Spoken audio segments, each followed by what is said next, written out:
Welcome to Evergreen Speedway's weekly highlight show. I am your host, Ben Greavy. The 64th season here at Evergreen Speedway in Monroe kicked off under a full moon and a packed house. The stands were buzzing with anticipation to see how the super late models would stack up on the newly repaved 3/8 track. The old track record of 16.308 was broken by 22 of 23 qualifying drivers.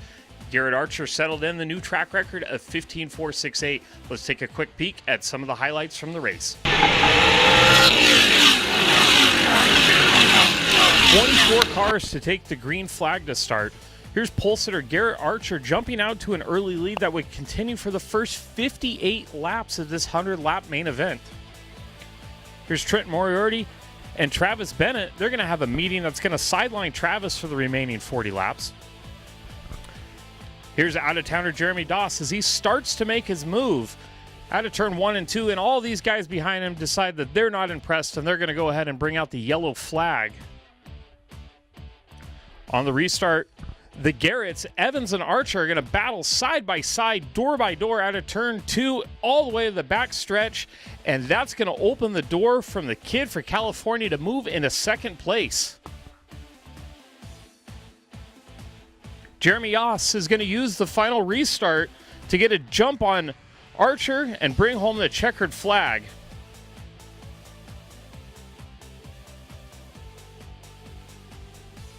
Garrett Archer and Shane Hardy round up the podium. Jeremy Anders caught up with the new track record holder and the winner trackside following the race. Well, brand new track record, brand new car, second place finish Garrett Archer. It was a pretty good race. Yeah, it was all right. First race with this car, so we're still learning.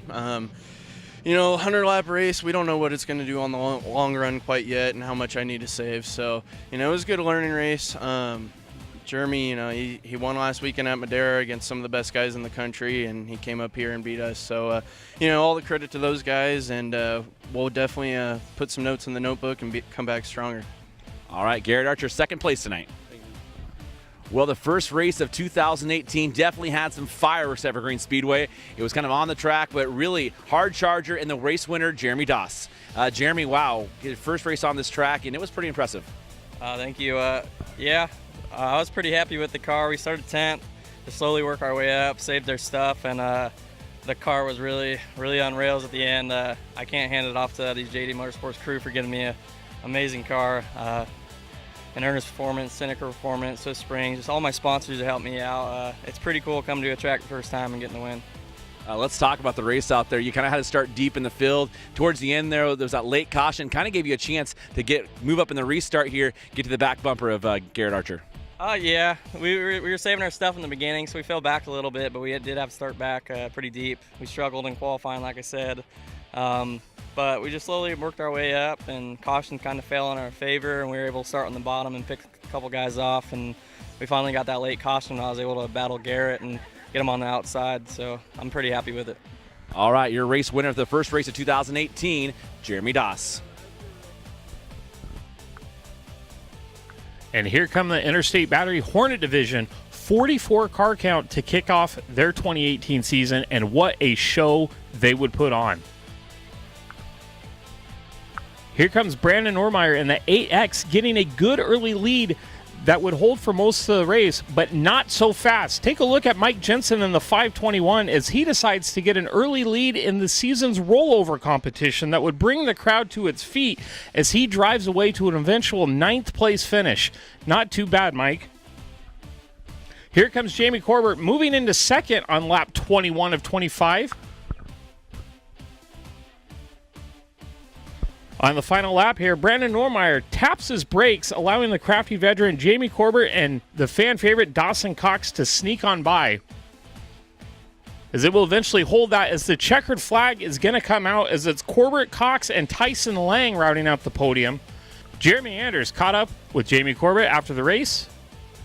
One of the most exciting races of the night was definitely the Interstate Batteries Hornet Division, and Jamie Corbett, how about that last lap pass you had? Oh man, that was going through my mind. I knew where he was weak at, and I thought about bumping him, and he's a teammate, so I was like, I didn't want to bump him too hard, and then like for split seconds, like, oh, he's a rookie, maybe I'll give it to him. Nah. So yeah, I decided to bump him the right time, and it worked out. He didn't crash, and boom, I was gone. So Brand new car for you, beautiful looking car. Start the season off for a win. It's got to feel pretty good. it feels awesome, you know. Dietz Family Racing, Cole Reardon Racing, Superior Powder Coating, Superior Soul Welding. Without all these people, family, friends, I would not have such an awesome car, and I super appreciate it. All right, your winner of the Interstate Batteries Hornet Division, Jamie Corbett. To the Monroe Grocery Outlet Super Stock Figure Eights we go, where the one-arm bandit Quentin Borson is shooting for his 5th straight championship. Things are going to get a little dicey out of turn 2 as Eric Allison goes the wrong direction, and Brian Little grabs a black flag for a souvenir right here. Little's night continues down the wrong path when he meets the veteran Steve Cox in the axe. And here's another angle of that one. Ooh. On the restart, Steve Peters is going to get a great jump that'll lead to the checkered flag for the Battle Wagon, followed by Quentin Borson and Steve Cox. This one is going to shape up to be an epic battle all season long. Donuts. Hey, Battle Wagon, why don't you hook me up with a maple bar? And to the Buzz-In Steakhouse Stingers we go as veteran flagman Troy Draper waving the green flag. Early on this race, going into turns 3 and 4, they're going to go crazy, go 4 wide here. Ryan Liberty coming up a bit short. He's going to drop 9 places out of that. Here comes Gary Reardon as he's going to pass Ricky Vaughn's little brother, Stephen Vaughn, on the 3rd lap. Robert Smith and Cody Hoops here, both passing Gary as they go spin cycle. 1 up, 1 down out of turns 1 and 2. But not so fast as Gary Racer X comes into the X and retakes that lead, as it's going to be Gary Reardon, Cody Hoops, and Robert Smith taking home that black and white checkered flag. Gary's going to head over and give his best friend, the X, the appreciation it deserves for giving him that first place finish. Rounding out opening night was one of the newer classes here at Evergreen Speedway, the Mini Bump to Pass class, or as I like to call it, bumper cars for adults. Here's Matt Somerville in that awesome Pac-Man looking car getting spun around a few times. One of the many things you'll see in this class. Oh, a double doopsie daisy there, as the checkered flag is going to come out to wrap up the night.